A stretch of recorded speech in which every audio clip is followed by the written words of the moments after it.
All right, welcome again to the S.E.M podcast.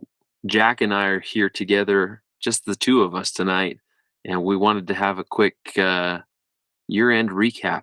Can't believe that it's already mid to latter part of December, and we're coming in on a new year. So, Jack, what's your thoughts on what we've been doing the last 6-7 months?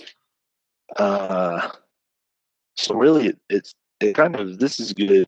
It's a good ending because it kind of has been a journey of a year. About a year ago, I came to Colorado, moved up here, started working, and you mentioned your experience with your high school podcast, and that got kind of the thoughts going, right? Yeah, that's And true. then I can't believe 7 months, 50 plus episodes. Um, I've mentioned this to you before, but like if you would ask me when we started, like, hey, how many do you think you'll get by the end of the year? I might have estimated 20 something optimistically. Um, and it's been way more than that and way more. There's been more stories, more fun, more personal learning, uh, and reflection that's gone on than I even fathomed at the beginning of all this. It's been great. Yeah, I would completely agree. I mean, as you said, and this might be a good reminder for some people who haven't gone back and listened to our episode, but like this all happened because of a podcast that I had been listening to regarding my graduating class of my high school. And I just said to Jack in passing, as I was helping him and his family buy a new house in Colorado, that this might be a fun thing to do with the mission. And kudos to you, Jack, in being the person who said, I can't get this off my mind. We've got to figure out how to do this. Let's do it. Yeah. And, it was a few painstaking months to ask the right questions and make sure that we had the necessary pieces of equipment and, and we've definitely dialed in our process as we've moved through each episode. But I can't imagine, what this year looks like without what we've been doing since Yeah. God, when we start, like June. So Yeah. Yeah. It's um been a wonderful hobby, right? For the last this year. The, yeah, the hours that we put exactly. in, I don't mind it at all. No, absolutely. I mean, and it's really interesting. So I was looking at analytics the other day, and I think August, like late July and August, we like started on fire because I think we produced almost 20 episodes in the month of August. And that was when our wives were like, "Hey, maybe not so many." Let's But pump we the brakes for a second. Yeah. we realized really quickly though in that time frame that we were just like, this is really cool, a different perspective of the mission because we're able to hear it from someone else's mouth as opposed to just our own thoughts Yeah. and our own Yeah. reflections. But yeah, it's been amazing.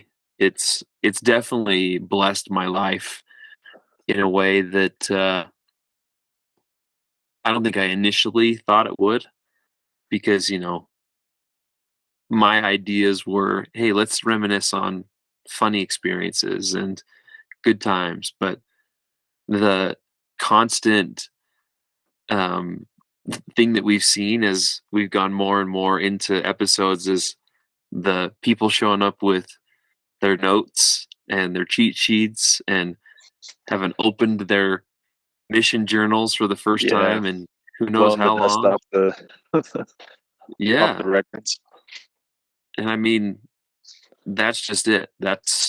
I think that's what has made this so enjoyable is the fact that so many people actually kept their journals, like wrote in Yeah. them and then Yeah. have them at their their disposal to be able to open and, visit those things that impacted their lives. And so it's been It's awesome. been that's one thing I didn't really expect. Like I definitely felt going into this like it's something that I needed to do, but often I guess with the way that things are and the answers that we get to prayers and the way that our lives are directed, we don't know the whole reason why. Just 6, 7 months in, I'm realizing at least some blessings I've received from it that I wouldn't have anticipated. It's been kind of therapeutic to go back and review because it was like those 2 years were very challenging. Like the hardest thing I'd done in life up to that point, for sure. Um, but then thinking about it for myself, hearing other people's experiences, and realizing the lessons that I learned, the people that I met, uh, the influence that that's had on my life, it's just really helped me to piece things together for myself and be like, you know what, yeah, I'm proud of this flag. Like I spent 2 years in Scotland that like there's no other way I could have had that experience, and where it's taken me from there, uh, it's been awesome. So that's something I didn't think going in that I would really realize. I thought similar to you, like yeah, we'll have some laughs, we'll recollect a few things, but there's a lot more to it. Yeah, 100%. And I think the biggest thing that that I've loved, and I think you were one of the first institutors of it, is people were like, I don't know how many of these things are accurate. And we're like, this is the truth according to you. Like, there's no Yeah, one here to dispute it. Jack and I are just here to say, yeah, of course. And that's the beauty of it. I think about that sometimes when I read the Book of Mormon. Like we always get Nephi's side of the story because he's the one who kept the record. But Laman and Lemuel have their story, and they didn't. Like we don't know. So That's true. we have the story according to Nephi. Um, but yeah, this is a way for people to come on and share their view of that time. That time. Yeah. I think the other thing too that I've really appreciated in this time too is there's definitely been a greater connectedness that our our brothers and sisters in Scotland have had over this last number of months, because the number of posts that we've been tagged in and seeing it shared, and then hearing people fill out a contact sheet on our website or send us an email and go, Yeah, I heard about this from so and so, or I've had a couple instances where I've shared it with people directly and they respond and go, I had no idea this was even a thing. And then they yeah. they Then they go, binge it. it's time to dive in. Yeah, because there's so many cool things. And yeah, I mean, it's just it's been so rewarding. And most people try to look at like the return on your investment.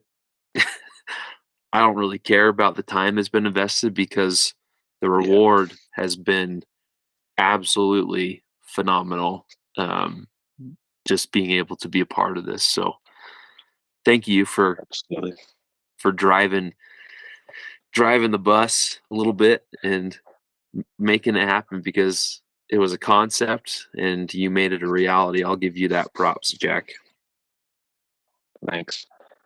Wouldn't have been possible without you either. I need like just like I guess on the mission sometimes you need your companion to keep you motivated, to keep you going. And I think we've been able to do that for each other. Like guess who I talked to today, and Yeah. we've got this scheduled, and uh, all that's been like it helps a lot. I wouldn't be doing it myself, so having you as a partner in crime has been great.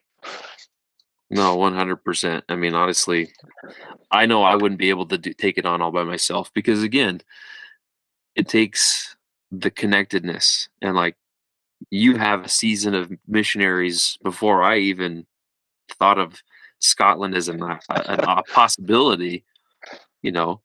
And I Yeah. remember early on, you were like, I don't think I'm gonna be able to contribute to this conversation on some of the ones that are younger than me. And it's like, we both realize who cares? It's opportunity to talk about Scotland, and somewhere along the lines, most times it's people that have been where you've been and know the people that you Yeah. know, and it's just been really fun. Yeah. So I think this is going to be our last episode for the year, right? Do you Yeah. have any Christmas memories from Scotland? It's always different being on a mission Christmas time. Yeah. Well, I'll give you my two experiences of Christmas. So the first one, I whitewashed and trained Elder Marsh going into Montrose 2 days before Christmas or whatever that time frame was. And I remember, we went to the Montrose ward. I'm almost certain that Christmas was on a Sunday that year, if I'm not mistaken, because we went to church and then we went to an already predetermined, Christmas dinner at, the home of Bob and Helen Stronach, and they're some of my favorite people in the mission because I didn't know this at the time, but that was a fairly regular, if not a standing appointment on Sundays where we'd go and have a meal with their family. And I remember watching one of their daughter's name was Becky. She had a newly born toddler. I guess he was a few years old, Cameron, at the time. And it's crazy to see now. He's like 20 plus years old, or in his teenage years. It's pretty crazy. But yeah, we watched him open up his presents and had a great meal, and it was great to get to know the Stronachs in that capacity. Um, and then my second one was a different experience because I had been in Aberdeen since the latter part of the summer, and Christmas was literally a week before I went home, or thereabouts, 10 days or so. Right at the end. A- And I don't remember whose home we spent the time at. I know we went to Dougie and Ann Sims' house for a period of time. I know we went and visited Chris and Jeannie Payne. And I mean, we just had so many wonderful people. I'm almost certain we spent some time at one of the options of the Goldies home. and, you know, just an incredible ward. They took such good care of us, and definitely love that. So those were my favorite mission experiences during the Christmas holiday. It was a wonderful time to be there. Yeah. What I look back on Christmas time is I just can't believe how well the members took care of us there. Like inviting us into their homes Christmas Eve, Christmas Day, the day after, to be with their family, to eat. Like that's a family time, and they brought the missionaries in as part of their families, and just really took care of us around that time of year. Um, I got like I talked about this a little bit with other Parliamentary, but in our last area, the amount of candy that we got just like blows my mind even to today. Like just tons of goodies from the ward, um, and and then uh, my first my first Christmas, I'd been out about a year.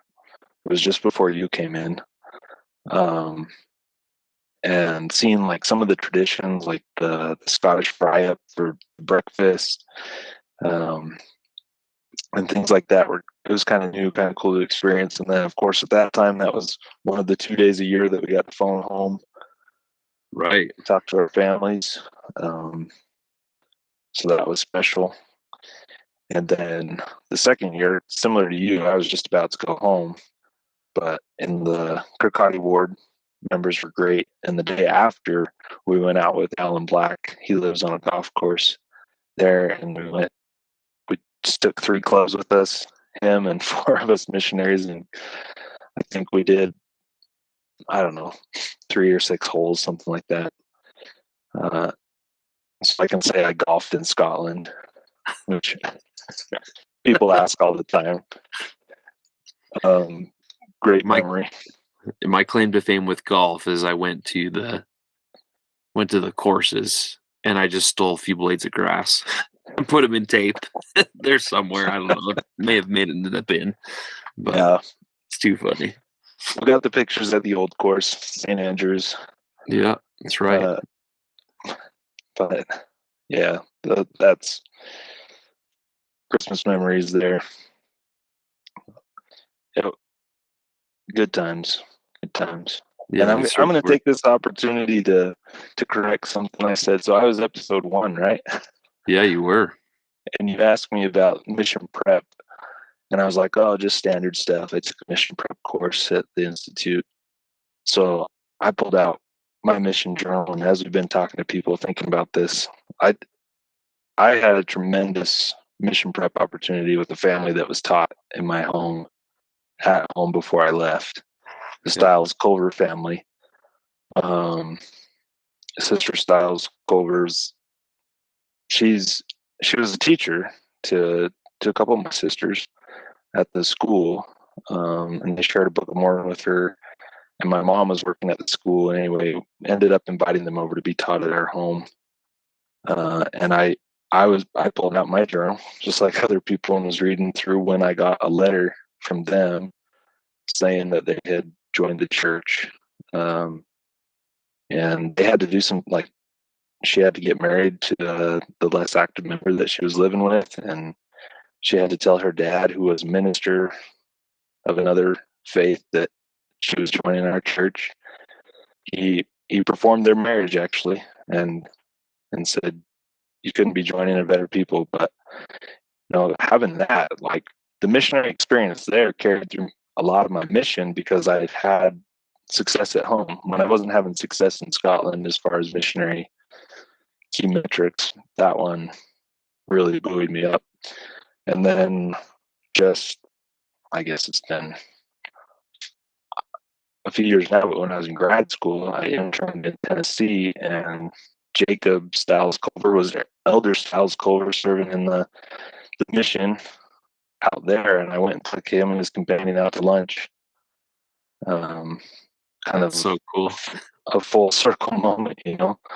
And to have something like that from home and to be just that mission experience that's continued through life. You and I both have lived in a lot of different areas, and we've talked about, being able to talk to people about the church. We gained that foundation, the ability to do that, really solidified in Scotland.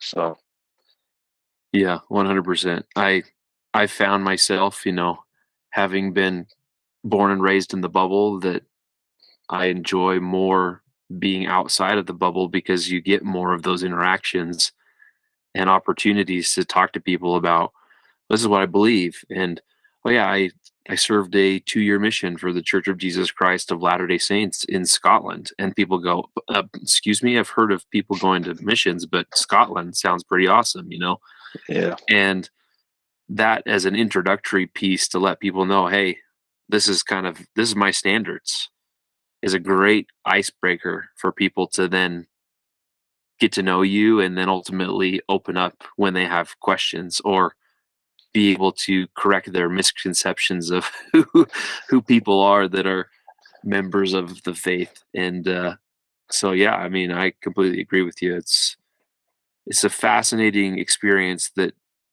truly started in Scotland. Like I told you, I think in my episode, I mentioned GQing on the high street in Peterhead and trying to stay warm, but then watching, young kids out smoking cigarettes.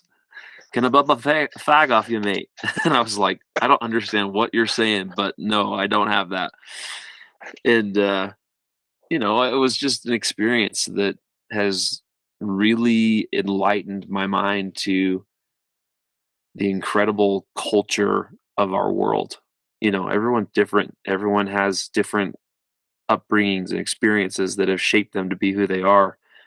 And obviously that helps me a great deal in my profession as well, because I meet new people all the time from different backgrounds and different areas and walks of life. And that's become one of my passions, is getting to know those people. And That's great. I can tell you too that I didn't have I would say I had the gift of tongues in Scotland, because you had to learn how to speak like those people in order to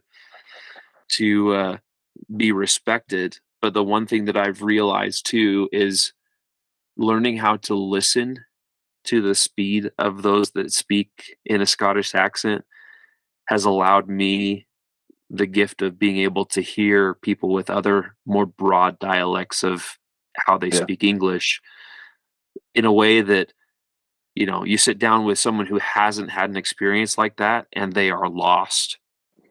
But Yeah.